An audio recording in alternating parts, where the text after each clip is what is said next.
নমস্কার বন্ধুরা, কেমন আছেন সবাই? আশা করি ভালো আছেন, আমিও ভালো আছি। তো দেখুন, আজকে আমরা লিখব বাংলার একে চন্দ্র। বাচ্চাকে লেখানোর জন্য এভাবে ডট ডট করে দেবেন, বিন্দুগুলি ওরা জুড়বে এবং একে চন্দ্র লিখবে। বারবার বলতে হবে একে চন্দ্র এক।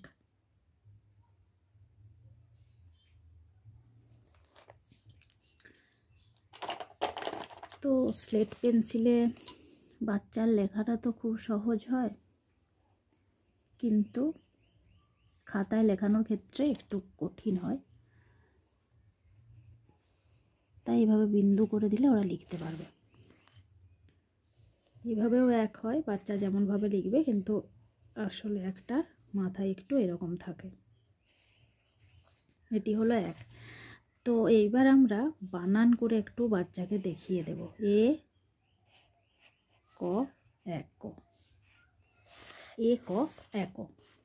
এটা বানান হিসাবে আমরা লেখানোর পাশে আমরা নিজেরা এটা লিখে দেব। তাহলে কি, বাচ্চাকে আবার যখন বানান লেখাতে যাবেন তখন যখন এটা পড়তে চাইবে না, এটা যদি পাশে লেখা থাকে তাহলে বাচ্চা ভেবে নেবে এটার পরে এটাকে পড়তেই হবে।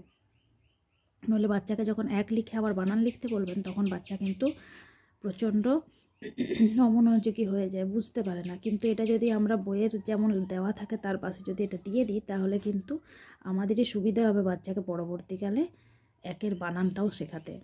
প্রথমে হয়তো সে সংখ্যাটা লিখছে, পরে সে বুঝতে পারবে হ্যাঁ এটার সাথে এটা পরে আমাকে লিখতে হবে। তো আমার মনে হয় এটা খুব সুবিধা হবে। এবার আপনারা বাচ্চা যেরকম পারছে সেভাবে শেখাতে পারেন।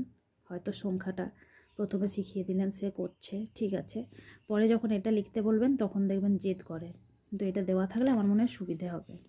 তো ভিডিওটি এ পর্যন্ত, যদি ভালো লাগে অবশ্যই লাইক করবেন।